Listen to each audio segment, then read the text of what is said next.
امام مسلم کے دو معصوم بچے حضرت قاضی شریح کے پاس موجود تھے. قاضی شریح نے جو ہے اپنے گھر کے اندر محمد و ابراہیم کو چھپا رکھا تھا. جیسے ہی ابن زیاد بدنہاد بانی فساد کا یہ اعلان قاضی شریح کے سامنے آیا, حضرت ہانی کا انجام نگاہوں کے سامنے تھا. امام مسلم کی شہادت سے باخبر تھے اور جانتے تھے کہ کتنا بدبخت ہے ابن زیاد, کہ اگر اس کو پتا چلا تو وہ میرا انجام کیا کرے گا. حضرت قاضی شریح نے سوچا اگر دونوں شہزادوں کو, نبی کے شہزادوں کو میں لے جا کر کے ابن زیاد کے پاس پہنچا دیتا ہوں تو میری جان تو بچ جائے گی, لیکن ان بچوں کے ساتھ جو سلوک ہوگا اس کے انجام سے کلیجہ کانپ جاتا تھا. اللہ اکبر, وہ شہزادے جن کے گھر میں اجازت کے بغیر جبریل نہیں آتے, وہ شہزادے جن پر درود پڑے بغیر نماز مکمل نہیں ہوتی, وہ شہزادے جن پر درود کی تلقین مصطفیٰ جان رحمت نے فرمائی, وہ شہزادے جن کی محبت جان ایمان ہے, ایمان کی پہچان ہے, معیار ایمان ہے, ایمان کی کسوٹی ہے. کوئی کیسے کسی کے حوالے کر سکتا تھا؟ کوئی بدبخت و بے ایمان تو یہ کر سکتا تھا. حضرت قاضی شریح نے سوچا کہ کیا کیا جائے. انہوں نے رات گزرنے کا انتظام کیا. اللہ اکبر, کوفہ کی کم وقت آبادی جو ہے وہ شہادت امام مسلم کے بعد جو ہے اپنے بستر پہ خواب خرگوش کے اندر سو رہی تھی. اللہ اکبر, پتہ نہیں اللہ اللہ ان کو نیند کیسے آ گئی تھی آل نبی کا خون بہانے کے بعد. میں تو یہ کہتا ہوں شاید میری ایک چھوٹی سی سوچ ہے, میرے آقا کے دیوانوں, جس دن سے انہوں نے مسلم کو شہید کیا ہے اس دن سے لے کر آج تک شاید کوفہ والے کبھی چین کی نیند نہ سو سکے. میرے پیارے آقا صلی اللہ علیہ وسلم کے پیارے دیوانوں, آل محمد کا خون کبھی کسی کو چین سے سونے نہیں دے سکتا. اللہ اللہ, میرے آقا صلی اللہ علیہ وسلم کے دیوانوں, رات تاریک ہوتی جا رہی ہے, رات کا سناٹا ہوتا جا رہا ہے. ایسے عالم میں قاضی شریح دونوں شہزادوں کو اپنے قریب بلاتے ہیں اور سوچتے ہیں کہ کرنا کیا چاہیے, کیا ہونا چاہیے. محمد و ابراہیم سامنے موجود ہے. قاضی شریح معصوم چہروں کو دیکھتے ہیں اور اس کے بعد سر پہ ہاتھ پھیرتے ہیں اور روتے جاتے ہیں. آواز بلند ہوتی جاتی ہے. دونوں شہزادے اس حالت میں قاضی شریح کو دیکھتے ہیں تو کہنے لگے, قاضی صاحب آپ ہمارے ساتھ جو سلوک کر رہے ہیں, آپ ہمارے ساتھ جو انداز اختیار کر رہے ہیں, یہ طریقہ ہمدردی تو ہمارے خاندان میں یتیموں کے ساتھ کیا جاتا ہے. کیا ہم لوگ یتیم ہو گئے ہیں جو ہمارے ساتھ آپ یہ سلوک کر رہے ہیں؟ قاضی شریح نے ننھے معصوم بچوں کی زبان سے جیسے یہ جملے سنے, ایسا لگا کہ تیر کی طرح وہ جملے جو ہے قاضی شریح کے دل کے اندر پیوست ہو گئے. حضرت قاضی شریح نے جب سنا کہ ہمارے خاندان میں یہ ہمدردیاں یتیموں کے ساتھ کی جاتی ہے, جو ہمدردی آپ ہمارے ساتھ کر رہے ہیں, قاضی شریح کی روتے روتے ہچکیاں بن گئی اور کہنے لگے سر پہ ہاتھ پھیرتے ہوئے, سینے سے چمٹاتے ہوئے, ہاں ہاں شہزادو, تمہاری سوچ غلط نہیں ہے. اس مسافرت میں, اس دشت غربت میں یہاں آپ لوگ یتیم ہو گئے ہیں. بچوں نے جیسے ہی سنا ایک دوسرے کو حیرت سے دیکھ کر چھوٹا بھائی بڑے بھائی سے لپٹ گیا اور رونے لگے. اللہ اکبر. قاضی شریح کہتے ہیں شہزادو اب رونے کا وقت نہیں ہے, ایک کام کرو, ابھی تو صرف تمہارے والد کی شہادت نہیں ہوئی بلکہ ابن زیاد بدنہاد بانی فساد نے جو ہے یہ اعلان کر دیا ہے کہ تمہیں بھی وہ شہید کر دے گا اور وہ تمہاری تلاش کے اندر اس نے جو ہے وہ اپنے فوجیوں کو لگا دیا ہے. اس لیے میں یہ چاہتا ہوں اس سے پہلے کہ اس کی فوج مزید جو ہے وہ حرکت میں آ جائے, تم جلدی سے یہاں سے نکل جاؤ. دیکھو یہاں سے ایک قافلہ مدینۃ الرسول جانے والا ہے, شاید اس کے نکلنے کا وقت آ گیا یا وہ نکل چکا ہوگا. میرا بیٹا آپ دونوں کو اس راستے پر لگا دے گا. ایک کام کرنا, آپ اس راستے پر لگ جانا اور مدینۃ الرسول جانا, اور جب اپنے نانا کے جواب میں پہنچنا تو بسط احترام میرا بھی سلام عرض کرنا. دونوں ننھے شہزادے, مسلمانوں ذرا سوچو 6 سال کی اور 8 سال کی عمر کیا ہوتی ہے. ہم 6 اور 8 سال کے بچوں کو اپنے گھر سے اکیلا اسکول بھی نہیں جانے دیتے.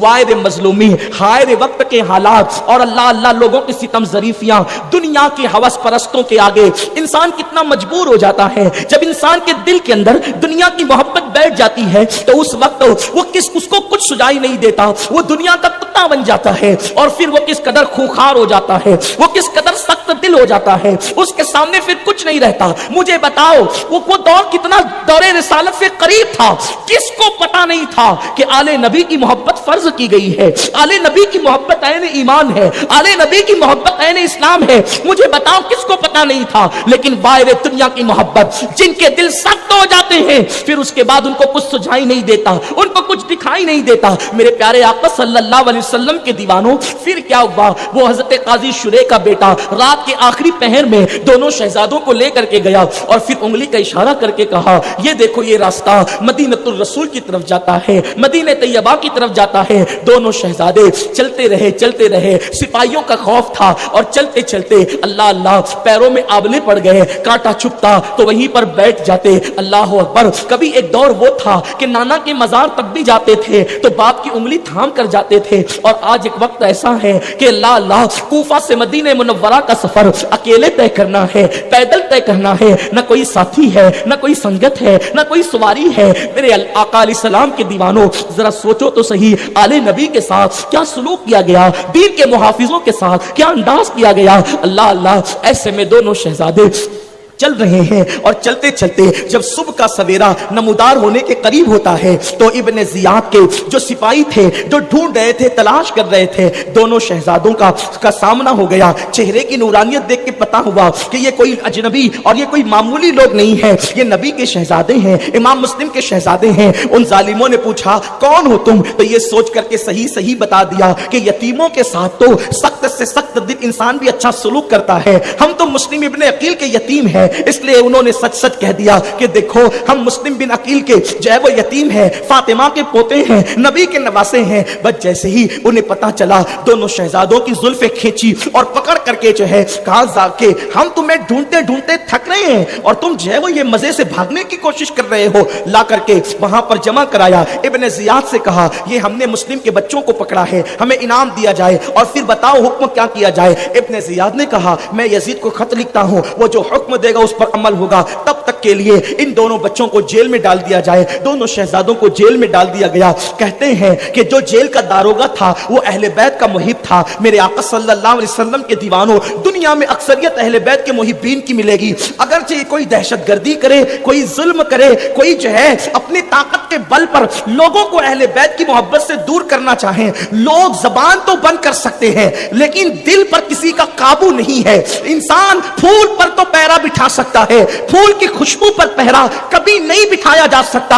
अहले बैत के मुकाबिल में किस किस को लोगों ने हर दौर में खड़ा करने की कोशिश की, लेकिन खड़े होने वालों के घर के चिराग गुल हो गए हैं। अहले बैत की शमा आज भी फरोजा है और क़यामत तक की इंशाअल्लाह फरोजा रहेगी। मेरे प्यारे आका सल्लल्लाहु अलैहि वसल्लम के दीवानों, जब जब भी अहले बैत के मुकाबिल में किसी को खड़ा किया गया उसको धूल ही चाटनी पड़ी है। मेरे आका के दीवानों, हाँ, जिन्होंने अहले बैत से मोहब्बत के हक अदा किए आज भी उनके नाम के झंडे लहरा रहे हैं और क़यामत तक लहराते रहेंगे। मेरे आका के दीवानों, वो दारोगाए जेल जो था उसका नाम मशकूर बताया जाता है। उसने दोनों शहजादों के आराम का इंतजाम किया और रात का इंतजार करने लगा और फिर सोचा अंजाम कुछ भी हो मैं इनकी गुलामी करके बीबी ज़हरा की खैरात जरूर हासिल करूंगा, आकाए करीम की शफाअत जरूर हासिल करूंगा। उसने ये किया, रात की तारीकी में दोनों बच्चों को निकाला, दोनों शहजादों को निकाला और निकालने के बाद अपनी अंगूठी दी और कहा, देखो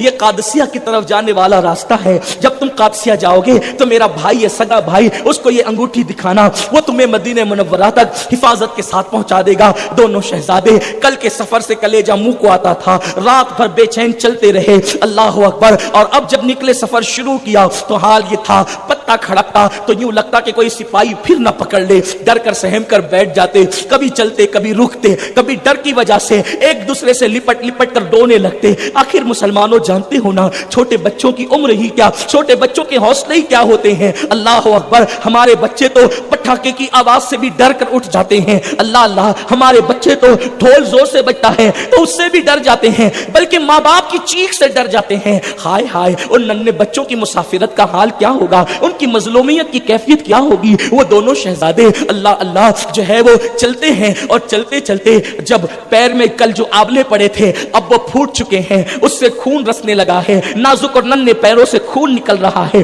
कभी कांटा चुभता है तो मजीद जख्म बढ़ जाते हैं। ऐसी कैफियत में चलते चलते चलते चलते फिर अल्लाह अल्लाह ये भी दुनिया दुनिया ने दिखाया कि रात भर चलते हुए जब सुबह का सवेरा नमूदार होने लगा तो जहां से चले थे उसके इर्द गिर्द ही अपने आप को पाया। दोनों शहजादों ने सोचा सुबह हो रही है, चहल पहल करीब है, कहीं फिर कोई पकड़ कर न ले जाए। तो एक बड़े भाई ने छोटे से कहा, भाई फजर का वक्त हो रहा है, पहले नमाज अदा कर ली जाए। जब उन्होंने नमाज के लिए वजू को पानी तलाश किया तो एक उनको नहर मिल गई, उन्होंने उसमें वजू किया, वहां नमाज पढ़ी। नमाज की बरकत यूं नसीब हुई कि वहां पर करीब में एक बड़ा सा जो है दरख्त था और उसके अंदर एक खो बनी हुई थी, एक खो थी। दोनों शहजादे छुप कर उसमें बैठ गए और अब सोचते थे कि कोई आएगा तो कहीं हमें फिर उठाकर ले जाकर इब्ने जियाद के पास जमा न करा दे। ऐसे में दोनों शहजादे बैठे थे, एक कनीज आई, उसने जैसे ठिलिया पानी के अंदर डुबाना चाहा तो क्या देखा कि खूबसूरत चेहरे, पानी के अंदर उसका अक्स नजर आ रहा है। कनीज ने देखा पानी में अक्स है, उसने पीछे पलट कर देखा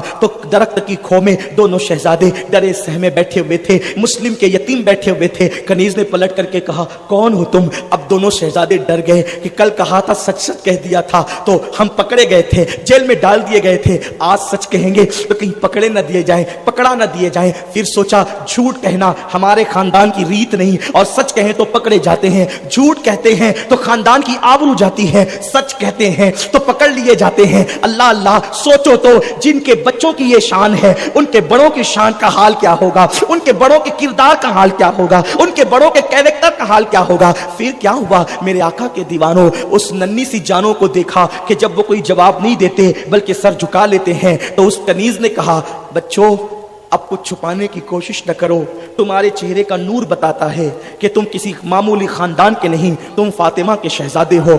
और फिर मैं तुम्हारी कनीज हूँ, खानाजाद कनीज हूँ, मुझे अपना समझो। मेरी मालिका भी तुम्हारी कनीज है। बच्चों को लिपटाया और फिर अपनी मालिका के पास लाई। मालिका ने जैसे देखा, उस कनीज की मालिका ने कहा, जा, मैंने तुझे इस खुशी में आजाद कर दिया कि फातिमा के लाल तूने मेरे घर तक पहुंचाए, मेरे भाग जगे, आले नबी के कदम मेरे घर आए। अरे आले नबी के कदम क्या घर आए, गोया के नबी के कदम घर आए। अल्लाह अकबर। फिर अल्लाह अल्लाह, बच्चों को नहलाया, कपड़े पहनाए और सर में कंगी की, जुल्फे सवारी और चेहरे का जो है वो गुबार साफ किया और उसके बाद कहा, इस घर को अपना घर समझो, हम आपके हैं, मैं आपकी कनीज हूँ, आपकी दादी की कनीज हूँ। उसके बाद बहुत सारी तसल्लियां दी, खिलाया पिलाया, बच्चे इत्मीनान के साथ एक कमरे में सो गए। अल्लाह अकबर। रात आने लगी तो रात की तारीकी के अंदर फिर खिदमत की गई। बहुत देर जब गुजर गई तो इधर उसका शौहर जो हारिस था रात देर गए घर आया, थका मांदा आया। बीवी ने पूछा, हारिस आज इतना वक्त क्यों चला गया? उसने कहा, मुस्लिम के बच्चे भाग गए हैं, जेल से फरार हो गए हैं। और इब्ने जियाद ने कहा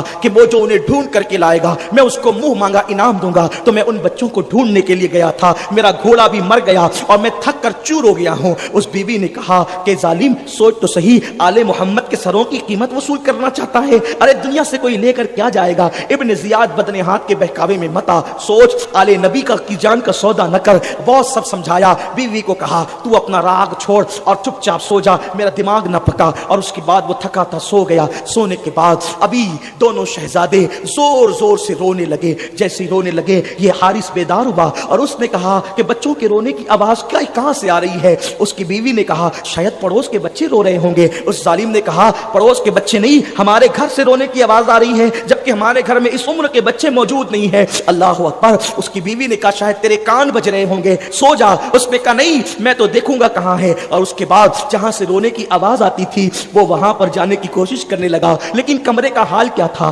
कमरे की कैफियत क्या थी? कमरे का हाल यह था कि दोनों शहजादों ने रात के आखिरी पहर में ख्वाब में यह देखा था कि रसूल पाक हैं, सैयदा फातिमा ज़हरा है, मौला अली है, इमाम मुस्लिम है, हौज़े कौसर के किनारे खड़े हैं। और रसूलुल्लाह कहते हैं, मुस्लिम तुम अकेले आ गए, शहजादों को कहां छोड़ाए, किसके भरोसे छोड़ाए और मजलूमियत के लिए छोड़ाए? तो इमाम मुस्लिम कहने लगे, नाना जान बस थोड़ी ही देर में वो भी हमारे पास अभी आ जाएंगे। दोनों बच्चे बेदार हुए। बड़े भाई ने छोटे भाई से लिपट कर कहा कि नाना जान को ख्वाब में दिखाया गया, इसका मतलब जिंदगी कम रह गई। छोटे भाई ने कहा, अल्लाह की इज्जत की कसम भैया मैंने भी ये ख्वाब देखा है। दोनों गले मिल करके रो रहे थे। दरवाजा तोड़ा। हारिस ने दरवाजा खोला और खोल करके कहा, कौन हो तुम? गरजदार आवाज में कहा, कौन हो तुम? तो बच्चे समझे थे, शहजादे समझे थे कि ये तो खिदमतकारों का घर है। कह दिया, हम मुस्लिम के बच्चे हैं। उस जालिम ने सुना जोरदार तमाचा लगाया। मैं तुम्हें ढूंढ ढूंढ करके थकता हूं और तुम मेरे घर में मजे लेते हो। जैसे तमाचे चेहरे पे मारना शुरू किया, बीवी पीछे से आई, पकड़ लिया। जालिम, ये वो लोग हैं, ये वो लोग हैं जिनकी खिदमत करने पर रसूलुल्लाह ने शफाअत की बशारत दी है। इमाम अब्दुल वहाब शारानी रहमतुल्लाह अलैह के हवाले से, जिसको इमाम अबू यूसुफ नबहानी ने लिखा, कौन सा वाकया कि एक सैयदजादे को काशिफ बुहैरा, नाम भी आपको याद होगा, काशिफ बुहैरा नामी फकीह और आलिम ने मारा। तवज्जे, ध्यान से सुनो। काशिफ बुहैरा ने मारा। उस रात हुजूर उसके ख्वाब में आए तो चेहरा फेर लिया। काशिफ बुहैरा ने कहा, हुजूर आप क्यों नाराज हैं, मेरे माँ बाप आप पे कुर्बान।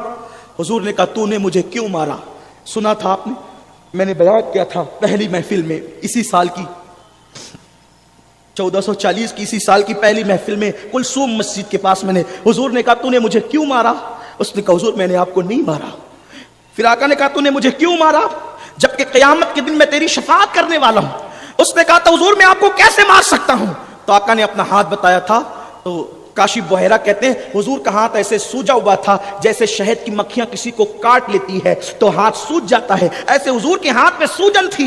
मैंने कहा, हुजूर ये क्या है? आका फरमाते हैं, तूने मेरे सैयद को, मेरे बेटे को मारा, वो तेरे तमाचे उस पर बाद में पड़े, उसका असर पहले मेरे हाथों पर आया। देख ले, ये है अहले बैत पर जुल्म करने का नतीजा कि तुम ज़रबे किसी और को लगाते हो, ज़रब कहीं और पड़ती है। सोचो तो सही, 9वीं सदी, 10वीं सदी, 12वीं सदी के सैयद को मारा तो हुजूर ने कहा, तूने मुझे क्यों मारा? वो तो अभी सदियां भी नहीं बीती थी, अभी अल्लाह अकबर 60 हिजरी चल रहा था।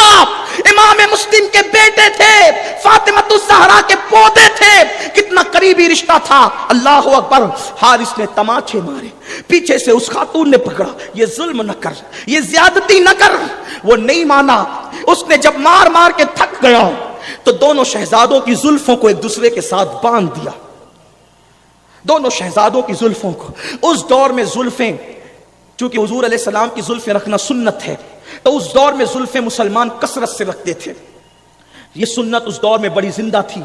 आज के दौर में ये सुन्नत छूट गई, ये सुन्नत आज छूट गई। दरअसल हुजूर की 2 सुन्नतें हैं, या तो बाल पूरे रखे जाएं कंधों तक, शानों तक जुल्फें, या फिर पूरे कटा दिए जाएं, सब एक साथ कर दिए जाएं। ये जो आज मुसलमानों के अंदर नौजवान छोकरे इधर से कटाते हैं, उधर से कटाते हैं, ये जो सब है, ये खुराफात और बिदआत है।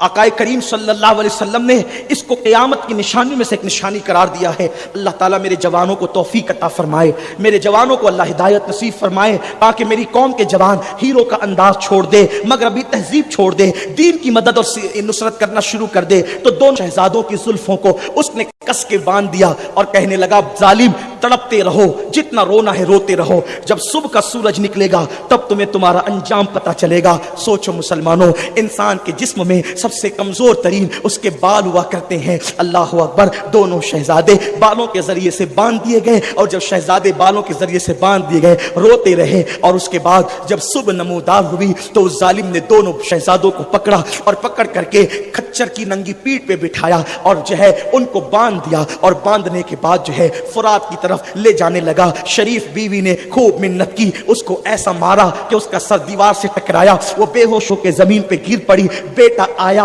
बेटे को भी मारा। अल्लाह अकबर, और फिर खच्चर पर सवार करके दोनों शहजादों को लेकर के चले। मुसलमानों, दीन ऐसे बचता है, दीन की हिफाजत ऐसे होती है, दीन इस तरीके से बचा है। ये जो अजानें और ये नमाजें, ये कुरान जो हम तक पहुंचा है, ये यूं ही नहीं पहुंचा, इसके पीछे बहुत बड़ी बड़ी कुर्बानियां हैं, बहुत बड़ी बड़ी मेहनतें हैं। काश कि तुम महसूस करो। अल्लाह अल्लाह, दोनों शहजादे जब फुरात के करीब आने लगे तो बड़े भाई ने छोटे भाई की अपनी आस्तीन से उसके आंसू पोंछ करके कहा, भाई मेरे, अब हम बहुत जल्दी शहीद हो जाएंगे और तलवारें हमारा खून चूस लेगी, क्योंकि नाना जान ने कहा कि हम बहुत जल्दी उनसे मिलने वाले हैं। बाबा जान ने नाना से अर्ज किया, हम बहुत जल्दी मिलने वाले हैं। ऐसे में दोनों शहजादों की मशकें उसने खोली, और खोलने के बाद अल्लाह अल्लाह कहने लगा, अब मरने के लिए तैयार हो जाओ। बड़ा भाई कहता تھا پہلے مجھے شہید کر دے تاکہ میں اپنے چھوٹے بھائی کو قتل ہوتے ہوئے نہ دیکھ سکوں. چھوٹا بھائی کہتا تھا پہلے مجھ پہ تلوار چلا دے تاکہ میں اپنے بڑے بھیا کو قتل ہوتے ہوئے نہ دیکھ سکوں.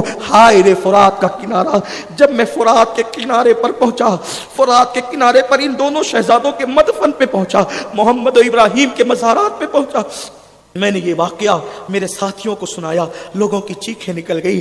ہائے دین کے لیے کس طریقے کی قربانیاں ہیں آل نبی کی. اللہ اللہ. دونوں شہزادے منت کر رہے ہیں. ابھی پھر اس کی بیوی کو ہوش آیا، وہ واپس آئی، اس نے منت کی. اس ظالم نے تلوار کا زوردار وار کیا، پہلے بیوی ہی کو قتل کر دیا اور اس کے بعد پھر دونوں شہزادے ایک دوسرے سے لپٹ گئے. بیٹا آیا، بیٹے کو بھی مارا. کنیز جو ہے آزاد کر دی گئی تھی، اس کو پتا چلا، وہ آیا، اس کو بھی قتل کر دیا. اور دونوں شہزادے جب منت کرنے لگے پہلے میں تو اس نے کیا کیا، ایک تلوار میں دونوں شہزادوں کے گردن کا نشانہ لگایا اور دونوں کو ایک ساتھ شہید کر دیا. اللہ اللہ.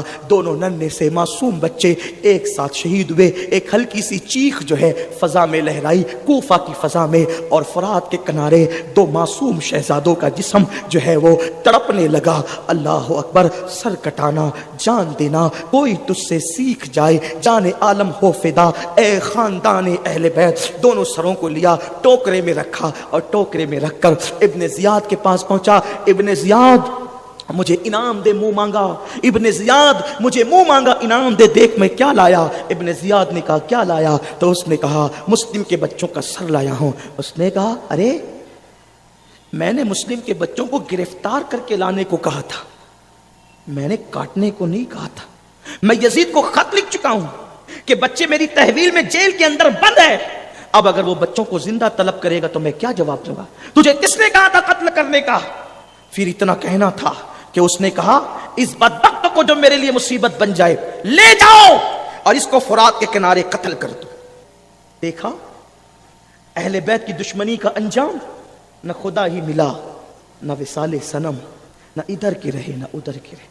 آج بھی فیصلہ کر لو، آپ نے نبی اور آل نبی کے ساتھ رہنا ہے، آپ نے دین کے ساتھ رہنا ہے، آپ نے مذہب حقہ کے ساتھ رہنا ہے، آپ نے اسی عقیدے پر رہنا ہے جس عقیدے کو بچانے کے لیے اہل بیت نے اپنا سب کچھ لٹا دیا. اس کو بھی قتل کر دیا گیا، ظالم کو. اور اس کے بعد دونوں شہزادوں کو فرات کے کنارے دفن کر دیا گیا. آج بھی فرات کے کنارے دونوں شہزادوں کا مدفن موجود ہے. حالات کی وجہ سے فرات سمٹا ہے تو نہر تھوڑی دور ہو گئی ہے، لیکن وہ ابھی بھی دونوں شہزادوں کے مزار ہے. جو لوگ وہاں جاتے ہیں بڑی رقت تاریخ